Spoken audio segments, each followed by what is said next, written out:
Batista Ebenezer, lá de Brasília, que eu acho, quase acho. Irmã Alice, lembra qual igreja batista que fundou a igreja? Não? Se vocês que é velho e estavam aqui quando fundou, não lembra? Eu faço ideia, mas foi uma igreja batista Ebenezer de Brasília que fundou essa igreja aqui, começou o trabalho aqui. Né? Foi de Sobradinho? Não?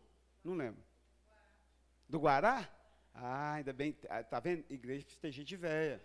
Porque é a memória da gente velha. A Igreja Batista Nacional, a Igreja Batista Ebenezer do Guará, que fundou aqui, foi isso? Então foi isso. Acho que então não é de vocês não, né?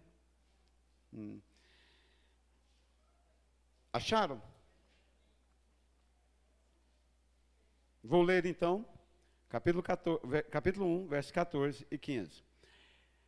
Evangelho de Marcos, capítulo 1, versos 14 e 15, e diz assim: E depois que João foi entregue à prisão, veio Jesus para a Galiléia pregando o evangelho do reino de Deus e dizendo: O tempo está cumprido e o reino de Deus está próximo. Arrependei-vos e crede no evangelho. Pai, te dou graças, eu te honro, eu glorifico a ti.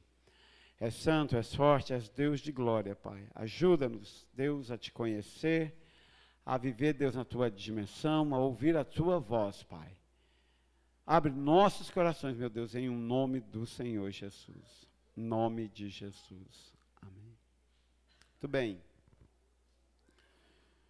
Marcos, o evangelista Marcos, possuía como característica particular uma coisa mais direta. Não era tão filosófico quanto João, o homem do grego, assim como Fábio, o homem do grego da filosofia. Não era tão humanista assim como Lucas, o homem da medicina, da cura. E não era tão pragmático, tão matemático quanto Mateus, o coletor de impostos. Marcos possuía uma característica, uma personalidade muito distinta. Mais reclusa, mas muito distinta. Curto e direto. Talvez seja isso que eu goste e talvez até me sinta aproximado de Marcos. Tanto é que ele escreveu 16 capítulos e tudo curto e grosso e Jesus curou e pronto, acabou. E nessa sequência, Marcos nos dá um chamamento.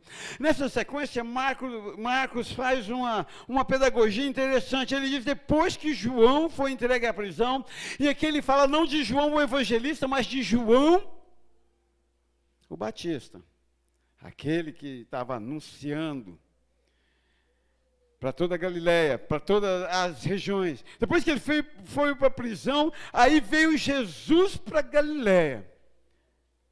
Pausadamente os tempos se encaixam. João Batista, profetizado como o novo Messias, ou aliás, como o novo Elias, Messias era Jesus, né? Então, João, o Batista, profetizado como o novo Elias, e Jesus profetizado como o Messias. Cada um na sua função distinta. João como precursor, anunciando a vinda, o tempo chegado, batizando o batismo de arrependimento, sai de cena e veio Jesus para Galiléia pregando o mesmo sermão de João. O reino de Deus é chegado. E aí Jesus Cristo assume as rédeas da nova igreja, Jesus Cristo assume as rédeas da nova fé, da nova profissão de fé aos homens arrependidos daqueles dias, e começa o seu ministério. E veio Jesus e anuncia: o reino de Deus está próximo. O evangelho do reino de Deus. E qual é o evangelho do reino de Deus? Eu acho interessante que Jesus Cristo era o próprio, já dissemos isso aqui anteriormente, Jesus Cristo era o próprio Evangelho, era a suprema revelação de Deus, ele era as boas novas encarnada, ainda assim ele vem e anuncia o reino de Deus chegado. Ele quase chega lá e fala assim, olhem para mim, eu sou o reino de Deus, agora não tem volta. O evangelho do reino de Deus vos alcançou. E o que é o evangelho do reino de Deus? Veja, percebam que no verso 14, é só a anunciação de que João Batista havia cumprido a sua missão e que Jesus agora assumiria o seu papel de salvador da humanidade. E ele inicia a sua palavra dizendo: o evangelho do reino de Deus chegou. Mas o que é, então, como Jesus definiu nesse dia o evangelho do reino de Deus? Primeira coisa no verso 15, e ele disse, e dizendo, e Jesus fala, e Jesus anuncia, e Jesus ensina, o tempo está cumprido. E isso enche minha alma, isso enche meu coração de expectativa, porque a primeira grande, suprema revelação de Jesus Cristo, quanto à definição de reino de Deus, é que o tempo havia se cumprido. O tempo de Deus havia chegado. Já leu com calma, com detalhe, com um olhar ativo o Velho Testamento? Havia uma busca, havia uma expectativa flamejante nos corações quanto à chegada do reino de Deus, quanto ao anúncio do Messias, quanto à libertação final de Israel. E aí Jesus vem sutilmente e diz: o tempo está cumprido. Aqui na minha mente eu consigo ver o Novo Testamento passando página por página, profeta a profeta, rei, sacerdote, profetiza, juiz, Davi, todos esses homens, todos esses momentos históricos, pedagogicamente se cumprem nesta palavra. O reino de Deus, ou o tempo está cumprido. Chegou, é agora. Tenho pensado que eu, como ser humano, como pretenso filho de Deus, eu, como servo de Jesus Cristo, preciso gravar em minha mente, em meu coração, que o tempo de Deus está cumprido. O tempo chegou. Às vezes nós ficamos numa expectativa. Às vezes nós vivemos num mundo espacial, aguardando cair um raio dos céus para que alguma coisa aconteça. Às vezes nós ficamos numa expectativa infantil. Talvez seja por isso que o escritor da carta chama a atenção, que já chegou o tempo de nós rompermos os rendimentos da fé e avançarmos naquilo que Deus propôs a cada um de nós. Ora, mas muitos cristãos ainda vivem uma infantilidade de alimento de leite, de chilique, de preferências. Recentemente, Fábio rememorou uma experiência trágica que tivemos. Íamos para Goiânia, para a reunião da Ordem dos Pastores, ele ia. Aí, na sexta-feira, ele mandou mensagem para mim: pastor, tal hora, em tal lugar, fica bom para o senhor me pegar, fica bom para mim. Eu disse: mesmo, Fábio? Então, você mova o seu bundão gordo e vai lá para a Contorno e espera lá. Porque você foi convidado, o carro é meu, eu que vou te pegar, então é o meu horário. É eu que tenho que assinar o ponto lá na Ordem de Pastores, não é você, né? Então, bora. Eu tenho 2 alunos que eu chamo, eu chamo ele de diferentão. Lá nós estamos desenvolvendo algo internacional. Bom dia não é mais bom dia, é buenos dias, senhorita. Um dia. No outro dia é good morning. Então, estou ensinando agora, na minha sala já está trilingüe. E aí o dia que a gente está no brasileiro, mesmo no ICRU, é diferentão. O dia que está internacional vai diferentone, quando a gente levantar para ir ao banheiro. Se você não levantar, você não vai mais ao banheiro. E vocês acham que eu sou ruim na igreja, né? Porque vocês não me conhecem tido 5º ano. É porque vocês não me veem tido 5º ano B. Eu falo: diferentão, nós vamos juntos e vamos voltar juntos. E aí expliquei para ele, porque quando eu estiver lá no banheiro, com a turma, Se você estiver dentro da sala e sumir algo, você será o puro, único culpado, acusado. Você roubou. Você quer isso? Não, tio. Então vamos junto. Vamos junto e vem junto. De vez em quando eu ensino para eles, não dá para ser VIP. Mas nós nos perdemos com a realidade, Vanilda, de que o tempo está cumprido. Ou seja, o reino de Deus chegou, não tem mais quirela, não tem mais farela. O reino de Deus, Fábio, chegou. Não dá mais para pegar a minha vida e a colocar no embaraço de minhas preferências. Eu preciso de a passos largos acompanhar o reino de Deus.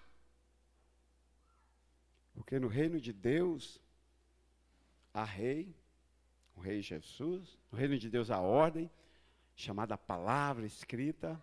Porque no reino de Deus há um chamamento de servo a cada um de nós. Esse tempo está cumprido. Às vezes, claro, eu sou da geração do século passado, mas eu me rejuvenesço, então eu sou meio jovem. Eu sou mais do tempo agora. Então também tem essa agonia que a juventude tem, né? Das mídias, de estar ligado, de 2 aparelhos aqui, e tudo a comunicação é muito rápida.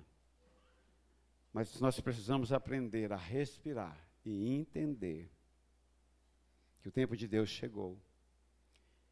E que eu é que vou me adequar a este reino, a este tempo que está cumprido. E às vezes a gente fica naquela ansiedade infantil, adolescente, de que venha, sabe o mito do príncipe encantado? Todo adolescente jura que um dia um príncipe encantado vai libertar da masmorra da sua casa e ele nunca vai ter, né, que lavar as panelas. Quantas jovens vocês conheceram que se engravidaram para sair de casa, para não ter que lavar as panelas para a mãe? Um monte nós conhecemos, na escola conheci um monte. Mas é uma coisa interessante que não lhes contaram, que ela vai casar, ter filho, e as panelas não tem nem a mãe para repartir com ela mais, serão só dela. Será que não está na hora de nós, cada dia, nos amadurecermos e entendermos que não vai brilhar uma luz? Lembra do irmãozinho lá do tão distante? Toda vez que nós tínhamos encontro das igrejas, eu falava, ele vinha, pastor. A hora que o senhor falou, eu vi uma luz azul em cima do senhor. Foi umas 5 vezes. Eu já estava quase me sentindo vagalume. Mas a verdade é que nós temos essa expectativa infantil, de que algo brilhoso aconteça. Já aconteceu, querido. Deus deixou o trono, Deus veio à terra e morreu no seu lugar. Deixa eu te contar um trem, não tem nada mais estrondoso, fabuloso, iluminado. Sabe, a Praça da Matriz ficou bonito, ficou bonitinho, né? Hoje eu li um comentário de uma colega professora no Facebook. Não tenho palavras para descrever a glória da praça. Não tem porque não conhece Jesus Cristo. Porque absolutamente os 34 metros de árvore de Natal se calariam diante da glória do Mestre. A Bíblia diz que o sol se escondeu. E o que é uma árvore de Natal diante do sol? Ora, o fabuloso, o glorioso, o mágico, o eterno já aconteceu. Deus morreu na cruz do seu lugar. O tempo está cumprido. Então, o que é o Evangelho do Reino de Deus? É eu e você entendermos que o tempo de Deus já deu. É aqui agora. Segunda coisa, o Reino de Deus, o tempo está cumprido, né? A primeira coisa. Segunda coisa, o Reino de Deus está próximo. Segundo ponto, e olha que Jesus, queridos pregadores presentes, aí os discípulos pregadores, viu que até Jesus usava o sermão de 3 pontas. O que é o reino de Deus? Aliás, o que é o evangelho do reino de Deus? O tempo foi cumprido e o reino de Deus está próximo, segundo ponto. Gosto da realidade dos discípulos, dos apóstolos, dos escritores das epístolas, quando eles nos atentam que o reino de Deus está dentro de nós. Ninguém, em nenhuma cultura, em nenhuma galáxia, em nenhum país, em nenhuma igreja, em lugar nenhum, jamais encontrou, jamais encontra, jamais encontrará Deus em nenhum outro lugar, a não ser dentro de si. Sabe por quê? Porque quando a gente lê a palavra de Deus, nós lemos que o Espírito Santo da promessa, quando olhamos para Jesus, vem habitar dentro de nós como um selo, e nunca, absolutamente nunca mais, ele pode ser retirado. Porque Deus não brinca de salvar ninguém, ele salva. Aleluia. Deus não brinca de salvar ninguém, ele salva. Ele simplesmente salva. É por isso que não perdemos nossa salvação. O Espírito Santo não é retirado de nós. O máximo que você faz na sua pecaminosidade, na sua excentricidade, na sua burrice, é entristecer o Espírito Santo que habita em você. Mas o reino de Deus está próximo. Está próximo. Ele foi cumprido ali na ressurreição. Ele foi catalogado. Quando Jesus Cristo desce ao inferno e prega. Quando Jesus Cristo desce, aliás, sobe aos céus. Seja uma geografia ainda discutível.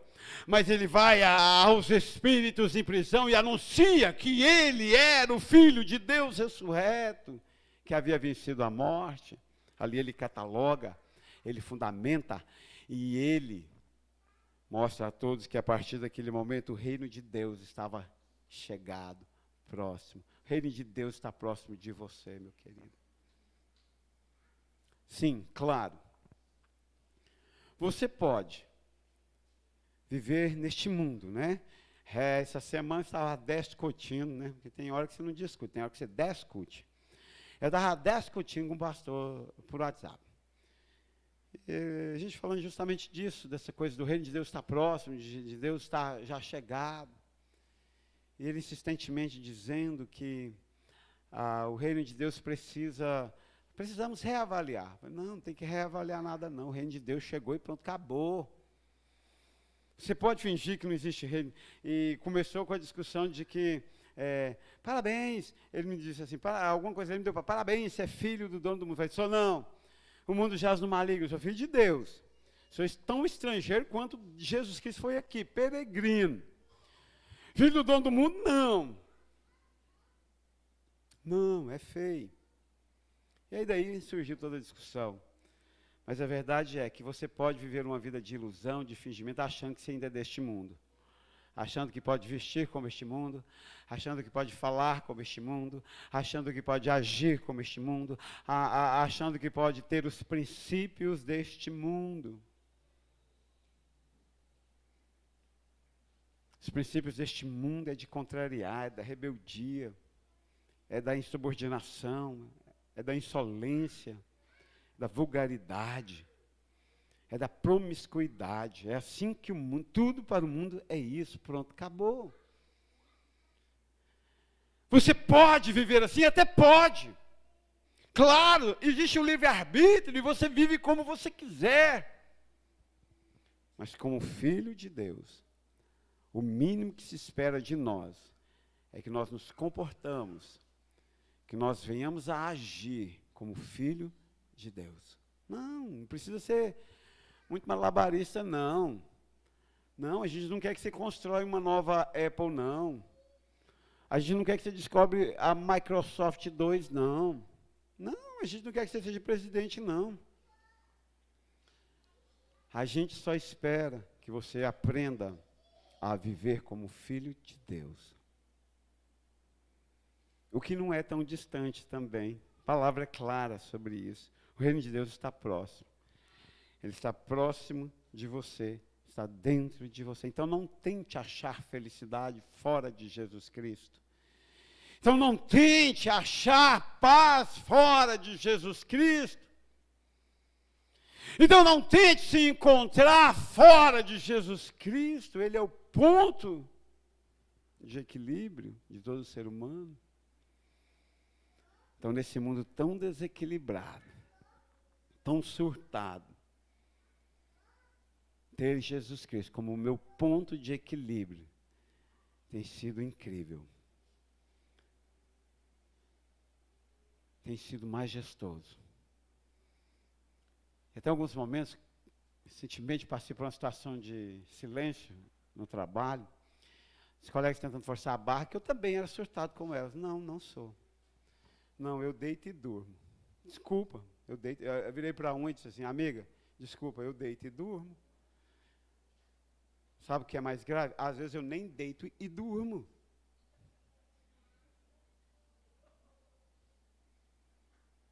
Aprendi muitas coisas quando me converti. O Senhor abençoa os seus enquanto dormem. Então, para que preocupar? Eu vou dormir, porque o Senhor trabalha em favor daqueles que o temem. E eu o temo. Aprendi que a minha ansiedade não vai mudar um fio de cabelo, não vai aumentar a queda ou deixar de cair uma folha de árvore. Como vocês sabem, os irmãos diáconos Regescraldo e a Alice mudaram, né? Lá para a fazenda barra barraco deles. Barra barraco, né? Deu uma cacofonia. Barraco barra fazenda, fica melhor. E no outro dia eu mandei, e aí, Regescraldo, como é que foi dormir aí, sem janela, nesse barraco, meu Deus? Eu já estava oprimido porque não tem forro ainda. Já que eu bater a cabeça, se eu for dormir aí, bater a cabeça no lençol com cheiro de poeira, meu nariz fecha, estou velho. Então, sem forro já me apavora. Agora, sem vitrô, no meio do mato. Não, lá já está civilizado, né? Não é mato mais, não. Aí o Regescraldo, nada, pastor. De boa, dormi uma noite inteira, só tinha uns carapanã perturbando. Eu, o quê? Aí me lembrei quando fui no projeto missionário em Rio Branco, no Acre, lá em 1995. Se a gente tinha nascido, eu estava no Acre fazendo missões, lá em Rio Branco, lá em Chapuri, terra de Chico Mendes. Ser velho tem umas vantagens, a gente acompanhou um pouco, testemunhou a história. E lá eu aprendi o que era carapanã. O pessoal do Pará, do Rio Branco, chama mariçoca, né, ou muriçoca, ou pernilongo de carapanã. E lá tinha até uma piadinha, como é que você chama aquele mosquitinho que vem de noite e te pica? Aí a gente fala, muriçoca. Ele fala, não, aqui a gente chama não, eles são atrevidos, daqui eles vêm sozinhos, sem chamar. Mas aí, enfim, os carapanã estavam lá perturbando eles, né? Ah, dá um tiro neles, agora está na roça, o homem do campo pode ter espingarda, dá um tiro neles. Às vezes a vida é assim. Às vezes, simplesmente a vida é assim. Mas nós testemunhamos que, apesar de não ter vaso instalado ainda, eu falei, Reginaldo, como é que vocês estão cagando? Ele falou assim, na sacolinha. Apesar de não ter chuveiro, já tem um chuveiro? Ainda não. Eu falei, como é que você tomou banho para ir para a festa ontem, Reginaldo? Ele, vai, na cumbuca. Normal, né? O pessoal do Pará é normal, Jânios? Normal para o pessoal do Pará. O local não interessa.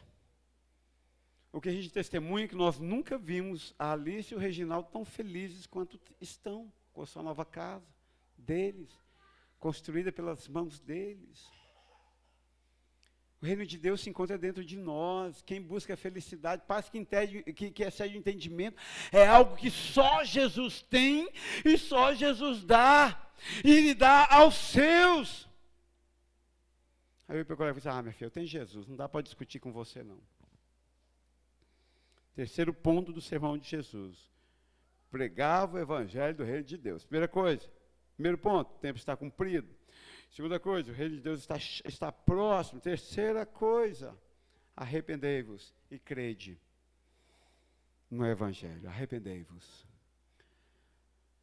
Terceiro ponto do sermão de Jesus. Russell Shedd nos propõe uma reflexão quase que paradoxal. E ele diz, como assim? A graça gratuita, estendida, a graça dada na suprema misericórdia e amor de Deus a todos nós, ordena que você se arrependa. Fiquei chocado com o Rousseau Shedd. Disse, olha, não pode, livro, eu vou te rasgar, vou te picar, vou te queimar. Como assim? Se eu tiver que fazer alguma coisa, cai na lei de novo, e nós já não vivemos mais na lei, nós somos da graça, somos aquele povo salvo pelo eterno amor de Cristo, sem nenhum esforço, sem nenhum merecimento, não há mérito, não há processo. Ele nos olha, por isso nós somos calvinistas. Por isso nós dizemos, antes, enquanto estava no ventre, o Senhor já me conhecia. Antes de eu nascer, o Senhor me chamou pelo nome. E disse, tu és meu, eu te gerei. Antes de eu nascer. Como assim agora a graça exige que todo homem se arrependa? Aí, Fábio, mestre do grego, fiquei pensando, tá aí então o elo perdido, da eterna discussão da graça e da lei. Evidentemente, a graça sobrepõe a qualquer conceito humano, esforço humano, saberetagem humana. A graça é dada livremente por Jesus Cristo a quem lhe aprouver. Mas quando ele olha para o Regiscraldo, ele fala assim, eu vou te encontrar com minha graça. Ah, cabra da peste, comedor de castanha do Pará, arrependa-te. Arrependa-se, creia no Evangelho. E hoje, essa semana, né, hoje eu confirmei, vim pesquisando quantos versículos tem de chamamento ao arrependimento na Bíblia, um bocado. Arrependei-vos, ó raça de víboras. Eu poderia ficar alguns minutos aqui te citando momentos em que a palavra de Deus com seus homens santos te chamaram ao arrependimento. A graça continua sendo gratuita e infinita, mas ela não te convida, mas ela não te sugere, mas ela não disse que seria bom, ela te ordena. É uma ordem, arrependa-se. Arrependei-vos. Talvez seja o elo perdido da discussão, graça e obras. É pela graça. Mas ela nos compele ao arrependimento. Querido, querida, quando você olha para mim e diz assim, estou nem aí se me julgarem. Estou nem aí para isso, para aquilo. Pastor falou, mas eu faço é do jeito do meu coração. A Bíblia diz assim, mas eu não concordo muito, não. Cuidado. Muito cuidado. Talvez a graça ainda não te compeliu ao arrependimento. Ela não te ordenou, arrependei-vos. Quando, se não for do seu jeito, sabe, né? O pastor falou que se eu citasse, ele ia me bater depois, ele ia me deixar no banco, ele que manda, né? Ele falou assim, se você ficar falando demais no púlpito isto, esse ano eu estou quase um proibido, né? Política eu não podia falar, né? Falei, nosso chefe lá de Goiânia proibiu, não é para falar de fogo. Agora a Copa também não pode falar, mas quando você começa a ficar mimado igual o tio Neymar, faça uma reflexão. Mimado nos extremos. A bola é minha. Se eu não fizer o gol, acabou. Não, a vida não é assim, meu querido filho de Deus. Pensa se Jesus tivesse agido assim. Falei de manhã, vamos fazer uma brincadeira. Nós encerramos conto de fadas essa semana na escola com os alunos. E aí, estava lá fazendo uma brincadeira lá de contos de fadas, né? Vamos supor que você seja... O que você quer? Teve um menino lá, o meu aluno, eu queria ser a fada. Foi, olha...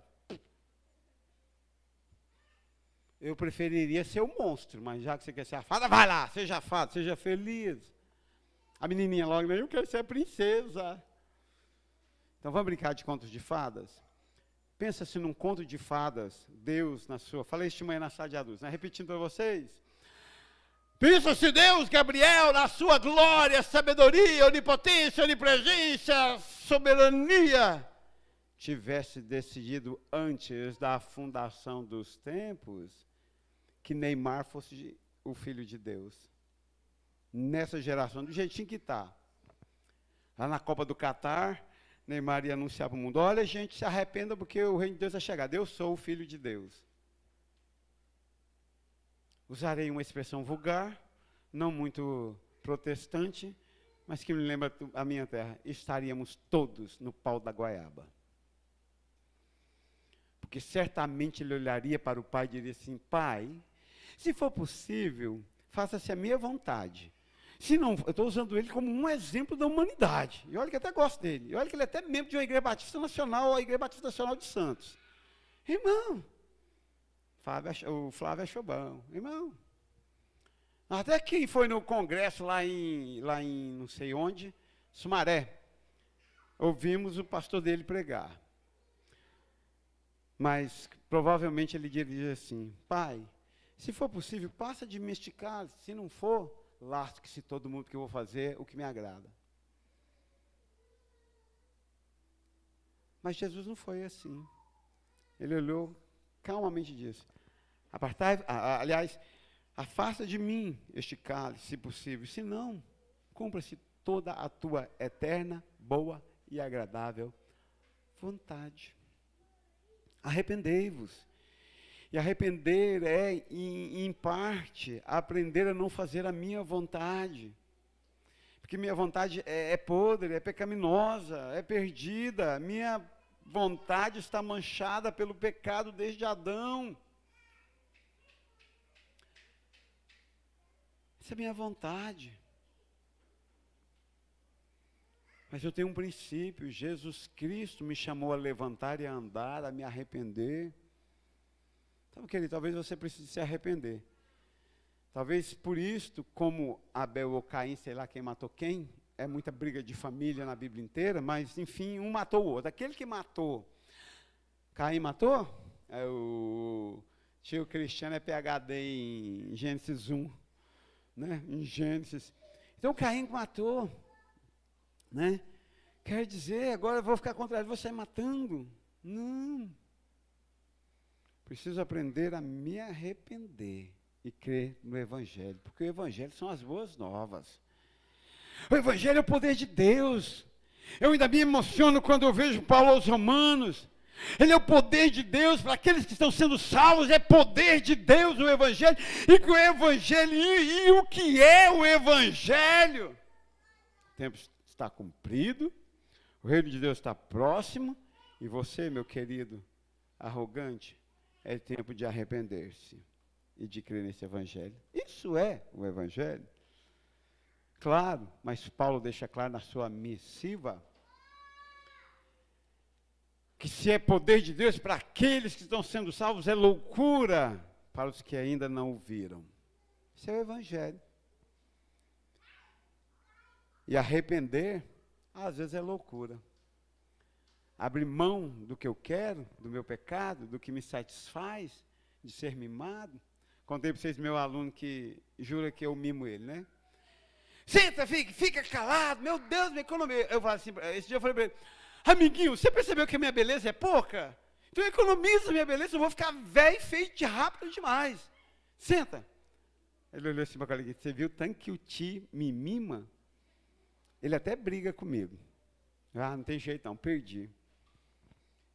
Eu virei assim, fulano, leva a bandeja de copo hoje, fulano leva a bandeja de pão, devolve lá na cantina. Ele virou assim, tá vendo? Tanto que o time mima manda eu levar a bandeja de copo. E aí eu tenho uma outra aluna, olha como o mundo é na sua diversidade. Tem uma outra aluna, afrodescendente, com 455 milhões de problemas de autoimagem. E aí eu falei assim, fulana, leva a bandeja hoje? Ela, não, tia, eu não gosto de levar bandeja, porque parece que eu sou empregada dessa sala, e eu não sou. Olha como o mundo é, eu fico encantado, né? Cadê Flávio? Flávio, nós não nascemos fofos, né? Nós somos os tios do jardim de infância que não é fofo. Mas não diga, a Flávia é mais cruel do que eu, né? Já trabalhamos na mesma unidade, né? Curus.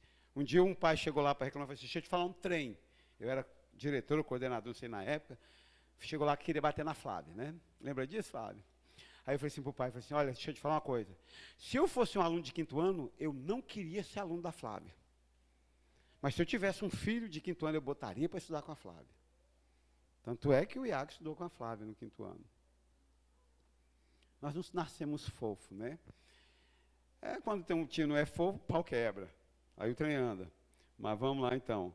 O que nós precisamos é aprender que tudo é uma questão de olhar. Viu que um aluno olha quando eu mando ele levar a bandeja de pão, ele acha que eu estou mimando ele, que ele acha que eu prefiro ele aos demais, porque eu escolhi ele para levar. Olha só, eu escolhi ele. Mas a outra acha que se ela for, ela está sendo escravizada, fazendo serviço, servindo ao resto da sala. E aí, a pedagogia moderna diz que eu devo respeitar a todos de igual forma. Então tá bom, então não levo, nunca mais chamei. Passou o ano, virando o ano, e ela nunca levou a bandeja. O que você precisa é largar de ser mimado, de ter dó de você e se arrepender. E de se arrepender. E crer no Evangelho. E o Evangelho nada mais é do que Cristo crucificado, ressurreto, ascendido, derramando o Espírito Santo sobre cada um de nós e dizendo: eu sou contigo, não temas, porque eu te ajudo, porque eu te fortaleço, porque eu abro o caminho para você passar, porque eu é que fecho a porta, porque eu é que abro a porta, porque eu é que te salvei, e te salvei de uma vez por todas. A Ele toda a honra, a Jesus toda a glória. Pai, eu te dou graça, eu te honro, glorifico a Ti. És santo, és Deus de poder, és Deus de glória. Toma nossos corações, toma nossas vidas, toma cada uma vida aqui nesta noite, Pai. Deus, cada um, ó Deus, faça com Tua palavra o que melhor lhe aprouver, meu Pai. É palavra de salvação, Senhor, palavras de vida eterna. Deus, abra o nosso olhar para ver vida eterna, Deus, nas Tuas palavras, Pai. Eu te honro, eu glorifico a Ti eterno, em nome do Senhor Jesus. Em nome de Jesus. Deus abençoe cada um de vocês. E durante a semana estaremos aí. E que Deus te chame ao Evangelho do Reino de Deus que é chegado. Coração silencioso, estamos encerrados. Deus os abençoe.